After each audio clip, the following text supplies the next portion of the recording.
So, hello everybody. Here we are again on the canning stock route, and this time we welcome all of you newcomers to overlanding and four-wheel drive exploration in our Overland Workshop 101. And we're going to wrap up this series that we've done while we've been on the canning with a discussion on camping equipment, to try and give you a little bit of help as to really to prioritize your camping equipment, types of tents, types of cookers, ways to stay comfortable and safe on overland. There's just far too much equipment on the market. You know, every time you look up, there's more gadgets being made, and I think it goes back to simplicity, good, strong, reliable equipment. Yes. And almost, fit for purpose. Is this kit really going to work for me on the trip? And experience often tells that. It's only when you've used a piece of kit and you come back and you go, good piece of kit, I'll take it again. Or you come back and go, this kit failed on me. And I think we've all been there. So how do we prevent people, help people going out and just buying a whole lot of stuff and actually getting so much of it wrong? What would you say would be the best thought process when starting to build your collection of kit for your camping setup? If you actually sit down and just make a list of what you think you want, and then start prioritizing, speaking to people, getting experience, people who've got experience, who've traveled through and camped out there and lived not just a weekend away, have actually done big, long overland trips. They're the people who actually tell you what equipment really works. Because when it comes down to it, we're all trying to have a nice kit that really looks good, works well, and we can get the spares we need. Because that's another problem. You buy a nice piece of kit and a little bit gives a problem and you can't get spares for it. And you're sitting high and dry. So, I always feel if you can go back to people again who've really gone out and done it, and you often find the guys in the shops, some are really good, and some are just there to sell you kit. So I should add here that we did an earlier discussion on getting the right information, ways to get good information. So that's actually a separate discussion. You might want to go and have a look at that to help you find these people that actually know, are not guessing, and are obviously not trying to sell you anything. Well, you spend a lot of money, and then if you actually spend the time researching, there's a lot of information to sell you equipment, and everyone's going to give you very good reasons why you need to buy this kit. So essentially, what are we trying to put in our vehicles is what we've got to look at. And I should add here that we both heard yesterday, one of the funniest things I have ever heard about a salesman trying to persuade somebody not to buy an awning. And this person said, awnings are dangerous because if you get a gust of wind, they can tip the vehicle over. Now, if you've never had an awning, let's put it this way, if you've had an awning, you will realize how utterly absurd that is. 20 kilograms of weight on the average awning will snap it, not 3 tons. But that's the kind of absurdity you can get with the sales force. I guess if you've never done it, you don't know. And it's what you don't know that you don't know, which is dangerous. So we're always saying to people, go out and get your information before you run into the shops and start spending your money, because that's the best part about getting the vehicle prepared. The vehicle's coming along nicely, the equipment's being bolted to it. Now you want to buy all the stuff that you need to go in it. And the number of people I look at who've got 5 torches, 3 or 4 head torches, lights everywhere, and you look and you think, how much light do you need around the campsite? So maybe we should actually go through the list, and I can tell you what I've got in my truck, and you can tell you what you've got in your bedding, truck. Okay, so you need somewhere to sleep. Okay, so you've got to choose a tent. A tent, okay. There's the arguments on ground tents or roof tents are forever. It's a very personal choice. It depends largely on where you're going, what kind of real estate you've got available on the car. And I mean, how much roof space have you got? Some people, if you want a ground tent, some of them are quite heavy. If it's a good, strong, robust ground tent, it'll be a good, probably canvas tent, if it's going to last a long time. I mean, you get some good lightweight tents, Oz tents and other nice lightweight tents, but generally, where are you going to use this? Now, I look at tents and I think, how much hassle factor is this going to be to put up? Yes. And that for me is the big selling factor. Very much so. If it's going to be a hassle factor, will it last if I'm going to drag it over bad roads? We've done 3 weeks of bad corrugation, sand dunes. Is this kit going to be shaken to bits? So every time I look at putting it up, and one of the tents I've used now, this quick throw-up tent, I mean, it's been a great bit of kit. It's not going to be a tent I would take through Africa for a year, but for a 3-week trip, pretty good actually. So again, you're looking at the equipment. Assessing your needs is probably the most important. How long and how much time am I actually going to spend in this? If I'm doing a year-long trip, then I want to buy a top-notch tent, and if I'm going to buy it, I'm going to buy something that's going to take the abuse, because that's got to last me, and I don't want to have the problems of a pole breaking or something like that. Then I look at my bedding inside. Now you've got a really nice bedding set up in your tent. Quite like that. It's a Arab bedroll that I stumbled upon actually in Dubai, and it's very, very nice. And I've got an additional sleeping bag for when it gets bitterly cold, because it's not really designed for really freezing conditions. Can you hear the galahs? No. Our guys are giving us a bit of competition there. These are galahs. They're pink parrots. Beautiful. And every now and again, you can't talk to each other because anyway. They heard we were going to be on. So they disagree with my comment about tents. So like that bedroll, we can't always find those bedrolls, but I do say a fitted sheet on a mattress is quite nice if it's let's say a roof tent. Yes. Or an inner of a duvet outer, should I say. You know the duvet, you just take an outer of a duvet, the cover for a duvet, should I say. That's great. If it's really hot, you can climb Gwen and into I, that. camping together, we use duvet. Yeah. We use a traditional duvet. We have If you've got fitted sheet on the space to back. flatten it in the tent. Exactly. Because sometimes the They're very bedding is bulky. just too bulky. They can be very bulky. Yes. So, then I'd say to people, if you're taking sleeping bags, go with a full zip down bag if you've got a roof tent. You do need the bedding to compress down quite a bit. Otherwise the tent sits, and you damage it. Yeah. And if you're going to have pillows, make them smaller, because you don't need a full-size pillow in a small roof tent. So take a pillow, customize it, because no one really sells a pillow kit. Make a smaller pillow, have pillow slips cut down. Couple, use darker colors like the sands and not whites and creams, because they get dirty and they look filthy. And if you're going to have a cover on a mattress, make sure it's a zip-off cover.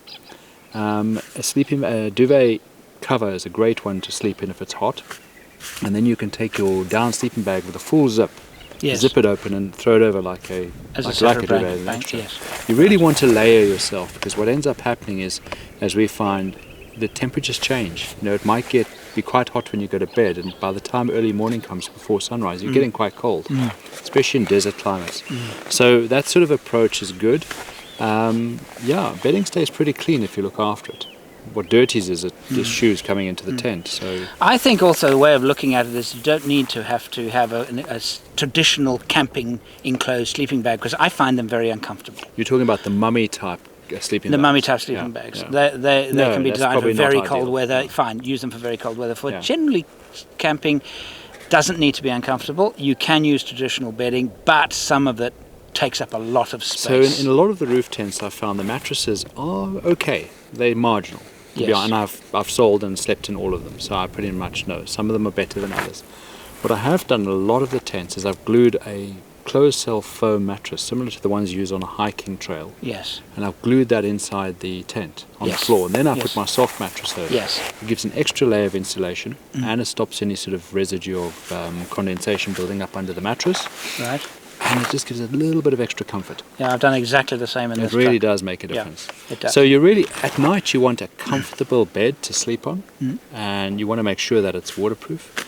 Most canvas tents, if it's a traditional canvas, wax canvas or one of them, it's a good idea to take something. If you get the odd leak, you can wax it or you can seal it up. But generally tents are pretty good in the rain. Right. And again, understand the weak points of those products so that you can carry spare bits and a patch kit and stuff. Yeah. So that's your bedding and somewhere to sleep, which is a very important part of camping. And I also think that saving money on a tent is probably a bad idea, only because, well, you depend upon it so much for your comfort. Nothing worse than getting into a tent that's wet, and it's wet, or it when just it blows wind, apart. or it's a little bit windy and the whole tent flaps like crazy. Some of the very lightweight tents do that; they flap with the slightest breeze, and so it's a beware of skimping on the tent thing. Good quality tent's good, and I think doing your research, there are a lot of good brands out there.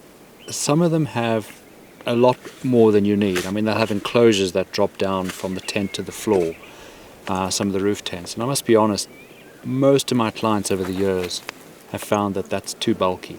And it's just, they don't use it because it's a hassle. Again, it's a hassle to put up. Yeah, again, and when you're in the workshop, in the showroom, and you see this, it looks very cool. Yeah, but actually take it down and put it back up with the sale in the workshop if they'll let you do that, because you may find that the hassle factor is enormous. Yeah. Some that it is, and others it isn't. And that to me is a major selling point. And how small does it pack up? Yeah, and so again, with tents and that, I guess you're right. That is such a key factor, putting it up and putting it down, you know, climbing it. Are you fitting it to a roof rack? Are you fitting it to roof bars? Can you get round the tent to pack it up? So good idea, really good on that. Now your next area is sort of cooking. Now there's always a big debate on what do you use cooking, you know. And I must say, I am so sold on a quick, lightweight. There are a few of them on the market. It's almost for hiking, really. It's a lightweight. You're talking about the boiler? Oh, it's brilliant. I've got the MSR reactor. There's also brilliant. a product which is one of my favorite bits of kit. The other one is a jet boil. They're principally the same thing. Small gas canister. It boils basically water, about half a litre to a litre of water in a like minute. a minute. It is. And we've compared that as opposed to putting a kettle on a gas burner. And it's such a pleasure. A tenth of the time. Yeah, but I mean, if you want to set your vehicle up where you can have a coffee station, so you can take the jet boil out, you can make a quick cup of coffee, you don't have to take much more out the vehicle, and you can be on your way. You know, bowl of cereal in the morning, quick cup of coffee. Breakfast is not actually a schlep. Yeah. And I think that's another big factor when you're looking at your vehicle. Setting up and taking and packing away the equipment in the vehicle is a very arduous task. And when you're trying to get away on a game drive early in the especially morning, if you're doing the kind of trip where you're moving regularly, daily. it becomes a major part of the trip. So, And if it's too much of a major part of the trip, it can actually discourage you from going camping altogether, because it becomes just so much hard work. So there are lots of ways of actually setting your vehicle up so that you can access the equipment. It's all got its place where it sits. So chairs have a place. You can get them in and out without unpacking too much. A good solid table is important. Often a second table. You know, sometimes you're cooking. If a vehicle's got a back door, we'll have a little table that drops down, maybe for the cooker. And here's an interesting thing. Their tables are interesting. They're very high. So when they're cooking, they've got a high, like a benchtop height you would have in a kitchen. That's how high their tables are. It makes such a difference to actually They're cook at that level. They're really interesting. I've never seen that before. Well, you see, the challenge for camp. most tables is most people try and make them so you can sit at. Yes. Whereas if you get a table that's adjustable, or if you have a secondary table where you go, I can prepare my food at this height.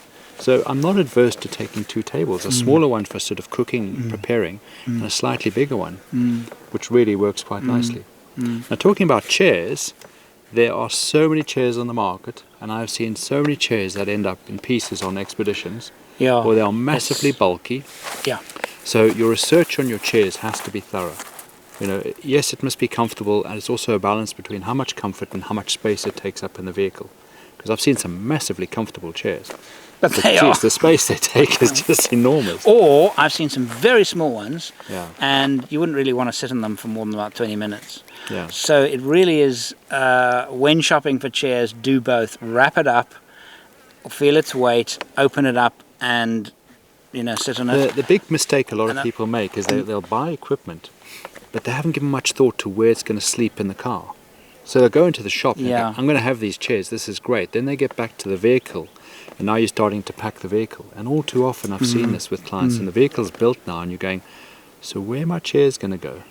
And they're an afterthought, which has got to be stuffed in somewhere. Yeah.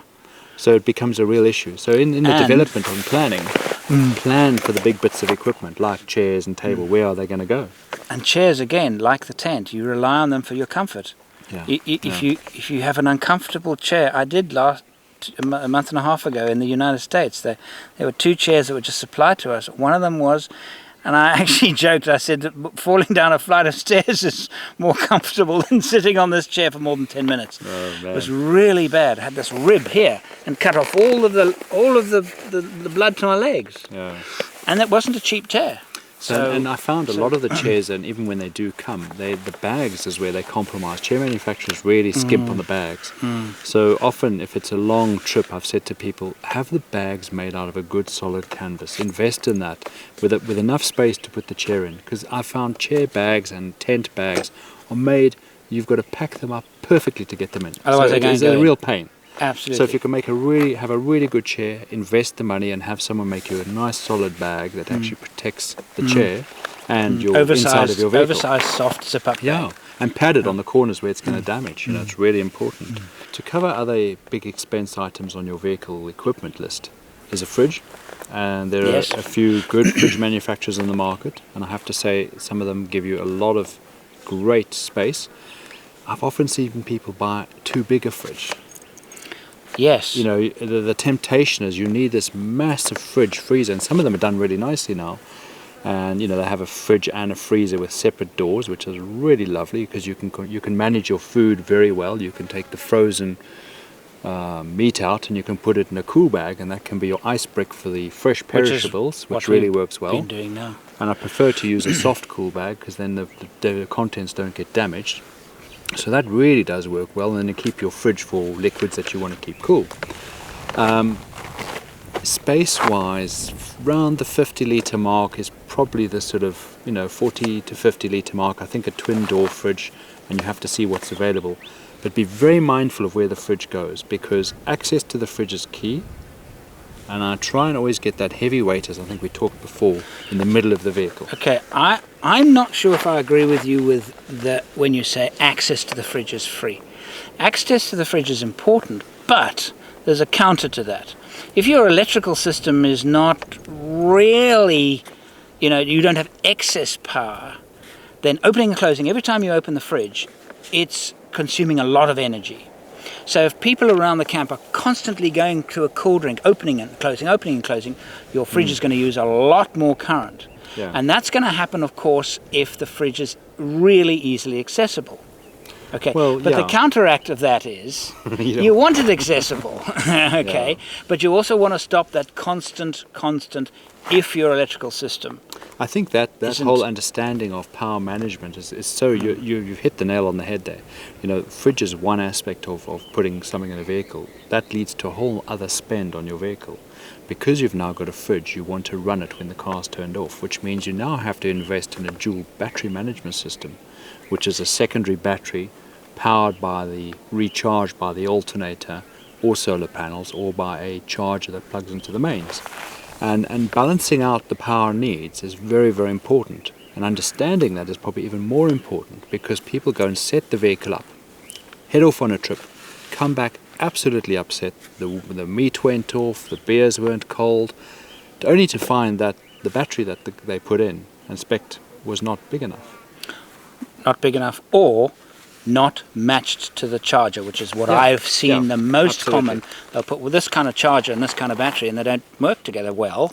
And so you've given a nice big battery, and potentially it should be absolutely fine, but it just isn't, because it's not matched to the charger. So that's really important, that whoever is going to wire up the electrics on the vehicle has a thorough understanding of what you're going to do, has the experience matching that, because a lot of guys can fit equipment into cars, and I've seen such bad wiring on cars, and that you get a wiring diagram explaining exactly what. So the fridge is an important aspect of what you put in the car. I think quite often people are oversold what they really need, and you need to probably go and talk to a good number of people and see, what do you really put in a fridge that you absolutely need. Look through some menus, because a lot of the menus that you cook when you're camping, you can get away with a lot of food and substitutes which don't require massive fridge and freezing space. This is not home from home. This is basically, you're going camping and you're going to simplify what you eat and do, and you can still have some amazing meals. On that, I think we should just go back just a bit and complete our thoughts on cooking and cookers, because we spoke about the jet boil, and really we both love this incredibly quick way of boiling, which is really for warming water up for tea. It's for water. Yeah. Okay, but you can use the water for cooking. So you will need some hot water, jet boil, really quick, and it uses very little gas. So you actually have to carry less gas. Yeah. So because it's so efficient, you can actually get away with less gas.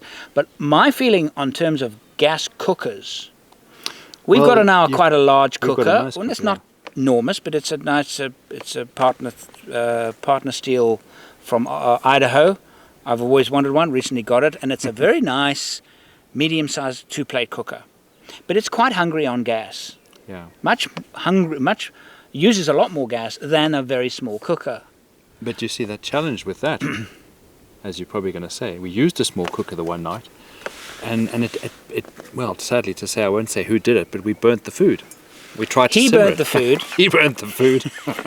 Because it wasn't designed for a big pot. Yeah. So you can get away with it. But I think the thing is that it's very nice to have a small jet boil or something similar for your water, and then a larger for general purpose cooking. So on the ones Okay. I've seen that are actually open on the markets, the important thing to look at is that when you get a 2-plate, and I do like a 2-plate cooker, because invariably if you're cooking for 2 people or 3 or 4 of you, it just means you can cook 2 different, rice and a meat dish or something. So cooking on a 1 burner is quite difficult. You can do it, but it's more difficult.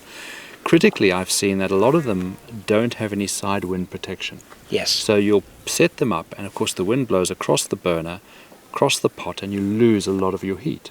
So if it hasn't got one, and you can get reasonably inexpensive gas cookers, make up a side protection that actually protects it on 3 sides, because you're going to find cooking is really going to be much more effective. And also the quality of pots. Now, over the times we've traveled, we've used lots of different pots. I do like a pot with a decent solid bottom that you can put on a It's just fire, better you for cooking. can actually Yes. put on a gas burner. It's Yeah. not going to concentrate the heat in one point and burn the food. The thicker base is But going to... I have to admit here that neither you or I are particularly good cooks. I think So we're taking we'll someone. leave I that. think we need to find someone to come cook for us. Yes, next we do. time. We'll Yeah. probably leave that to the experts, but it's worth spending a bit of money Bit of on money on some nice cookware. Yeah. But gas. Now again, you need to check this because butane cannot be used and should never be used in an enclosed space. You've got to think, okay, are you cooking inside your camper? Butane is out. It's very poisonous. Propane is fine, but you need to check this because don't believe what I'm saying. This is what I understand. So again, you get the small canisters of butane, you get the small canisters of propane, and of course you get the very large gas Look, we used to tanks that supply- I don't like anymore because they're a hassle to carry, strap down. I prefer smaller, discardable. They're a little more expensive to run, but they're just so much more convenient. So that again does come on what sort of trip you're doing, and I think, like you're saying, the smaller ones that are more manageable, you can wrap up, you can actually manage your gas better, which really does make a lot of sense, and they do go a long way. When you get the very small ones that clip in, it looks like an aerosol can, and Justin's using 2 of those to cook with, and they're absolutely fine. They're absolutely fine, but not for very cold weather. Yeah. So again, cooking has to be, and I've built vehicles where we've used marine alcohol cookers. Yes. Because you can't get gas in certain parts of where you're traveling around the world. Right. So, how you plan your cooking, and some thought needs to be looked at. Where are we going to refill our gas or propane or alcohol or whatever we're using, whatever form we're using? Yeah. Coupled with that, having a good fire grate, a nice fire grate which is sort of sizable, put a couple of pots with fold-out legs. You get the little triangle which you can drop a pot on, if you get one of these pots, or you get a kettle you can put on the fire, because cooking over a fire is actually quite nice. Make a fire, have a shovel, scrape some coals to the one side, put your grid over and cook on it. Yeah, I have a little triangle, fold-out legs. Perfect. On the fire. So when you make a nice fire, you take a bit of coals next to it, put the triangle on it, and then I have the grid, which I can put my meat. It's only a small one, designed for 2 people, and I put it on that. And I find That's that a separate all grid. And that's and you've seen nice- it next to my water can there, and it's this big. Everything is in one bit. Some people may say, they'd need much bigger one than that. That's fine, but it's simple, practical, and it works. And I've had it in my truck for a decade. So I look at grids again like that. So if we're talking grids, stainless steel cleans easier. I try and group my equipment in kits. So if I've got stuff that I'm going to use on the fire, I've got a glove for handling something that's hot, I've got a pair of tongs, I've got a grid, I'll have a bag made up, and all that sits together. If I've got pots, I'll try and put them in something so they're padded, because remember, on bad roads, pots in any form of drawer or box are going to rattle and destroy themselves, especially if you're using a frying pan with a nice Teflon, or it You've gets got to damaged. protect it, yes. Protect it. So think anything you put in your vehicle is going to get damaged. So don't be skimp and throw it in without thinking about how you're going to protect that equipment. Gets Any damaged form- very, very quickly. Any form of cutlery and stuff, you've got lots of ways of handling your cutlery, from putting it in a box to nice rolls you can hang up. Get good quality knives and forks, okay, and knives that you can sharpen as well. Taking a knife sharpener with you. That's so many times in the bush, and I go, the knife's blunt. Damn, where's the sharpener? And you can get small little sharpeners. So there's little things like that. That's why I use my little opinel. Yeah, absolutely, it's great. Razor sharpener. Give it a You can keep sharpener it sharp. in the morning. I can keep it sharp. So it is really about, again, if you look, I go often to a hypermarket and I'll look at all the sort of kitchenware you're going to buy, and I'll be very selective. If I'm buying a cutting board, I'll probably buy a bamboo one, because I find it's nicer than the plastic one. Yeah. It's more hygienic to clean. I can dry it out. Dish towels, I'll take a number of dish towels. You can keep clean ones in Ziploc bags, and as you go through your trip, you can sort of just, the dirty one goes one side, the clean one comes out. We found that sometimes these hygiene wipes can be useful just to clean something off. So there's a lot of really good ways to function around a campsite with your cooking and with preparing food, keeping everything hygienically clean, and that's really important. I think a lot of that you'll glean good valuable knowledge from people who've done it day in, day out, and go on a trip with someone and you'll quickly learn good ways to do it. Right, we're now going to go on to... Actually, I should go and get it and show it to the viewers. What is this? The little thing that's very easy to find at the back of our truck. That's a good idea, actually. And that's going to take us on to our safety. Yes. Hang Come on. back in a minute. Wait there. If you would like to be part of what I do and help me make more videos, support me on Patreon. Click the Patreon button on the screen now.